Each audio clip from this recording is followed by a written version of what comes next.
Halo, Assalamualaikum. Perkenalkan, nama saya Ika Nurul Hidayah. Di video ini saya akan membahas dua bab pertama dari mata kuliah Sales Management. Bab 1 tentang pengantar manajemen penjualan dan bab 2 tentang perilaku konsumen. Let's go! Kita mulai dari bab 1 dulu, pengantar manajemen penjualan. Di bab ini ada 4 topik utama, sifat dan peran penjualan, tugas utama sales manager, karakteristik sales manager yang efektif, dan hubungan antara sales dan marketing. Jadi, apa itu selling? Selling adalah proses menggunakan prinsip, teknik, dan kemampuan personal untuk menciptakan penjualan. Bentuknya bisa bermacam-macam, mulai dari admin penjualan, pre-sales, online maupun offline, dan bisa menyasar konsumen langsung alias B2C maupun bisnis lain alias B2B. Nah, sales management sendiri tugasnya adalah mengelola seluruh aktivitas penjualan tersebut. Ada 3 tugas utama seorang sales manager modern. Pertama, perencanaan, termasuk sales forecasting dan budgeting. Kedua, pengorganisasian, merekrut, memotivasi, dan melatih tim. Ketiga, pengendalian, memantau dan mengarahkan tim agar bisnis makin profitable. Lalu, apa ciri-ciri sales manager yang efektif? Ada 5. Pertama, kemampuan komunikasi. Harus bisa mendengar sekaligus berbicara dengan baik. Kedua, manajemen SDM. Bisa memotivasi, mengorganisasi, dan melatih tim. Ketiga, pengetahuan dan keahlian. Paham industri, produk, dan punya pengalaman di lapangan. Keempat, kepemimpinan. Menginspirasi dan memberdayakan tim. Kelima, adaptabilitas. Fleksibel dan bisa mengelola waktu dengan baik. Sales nggak bisa dipisahkan dari marketing. Marketing menentukan 3 hal yang langsung berdampak ke aktivitas sales. Tujuan strategis, segmentasi dan targeting, serta bauran pemasaran atau 4P, produk, harga, promosi, dan tempat. Contohnya, kalau strategi marketingnya build market, artinya target volume penjualan naik dan tim sales harus lebih aktif. Sekarang kita masuk ke bab 2, perilaku konsumen. Bab ini membahas 4 hal. Apa itu perilaku konsumen, perbedaan B2C dan B2B, proses pembelian, dan faktor-faktor yang mempengaruhi keputusan beli. Perilaku konsumen adalah studi tentang proses ketika individu atau kelompok memilih, membeli, menggunakan, atau membuang produk untuk memenuhi kebutuhan mereka. Proses ini terbagi jadi 3 tahap. Pra-pembelian, menyadari kebutuhan, mencari informasi, dan mengevaluasi pilihan. Pembelian, mengambil keputusan akhir, dan pasca pembelian, mengevaluasi apakah produknya sesuai ekspektasi.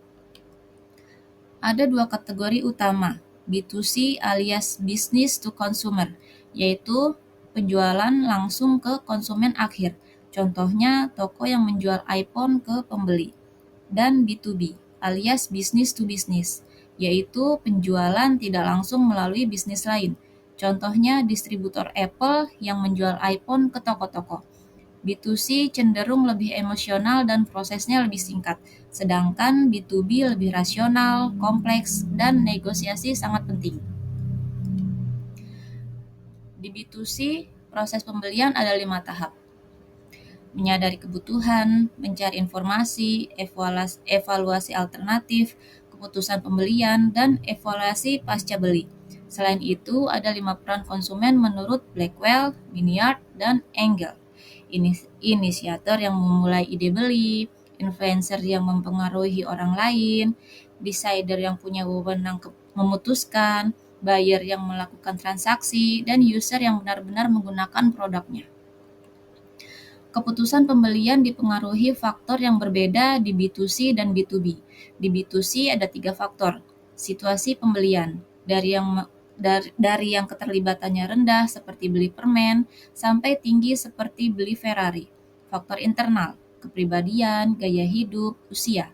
Dan faktor eksternal, budaya, subbudaya, kelas sosial.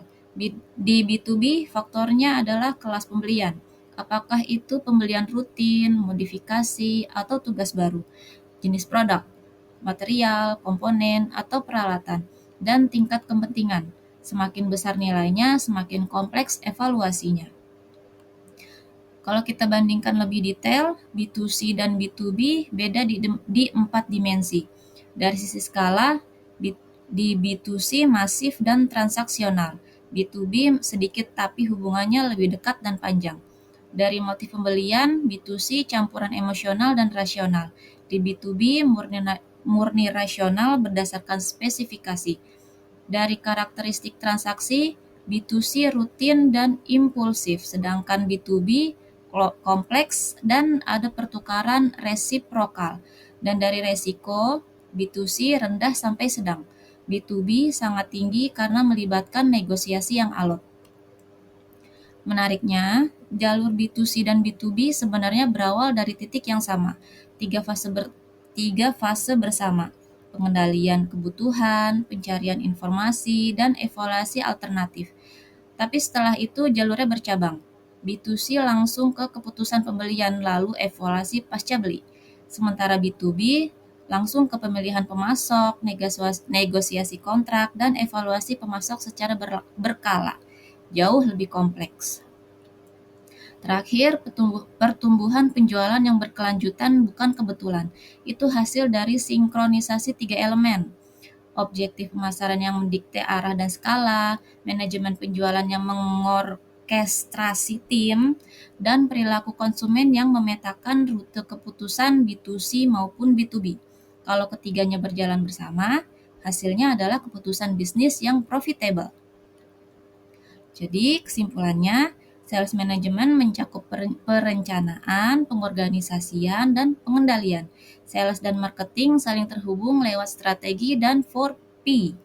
Perilaku konsumen membantu kita memahami cara orang beli, dan B2C serta B2B punya proses dan faktor yang berbeda. Semoga info ini bermanfaat dan terima kasih. Sampai jumpa kembali.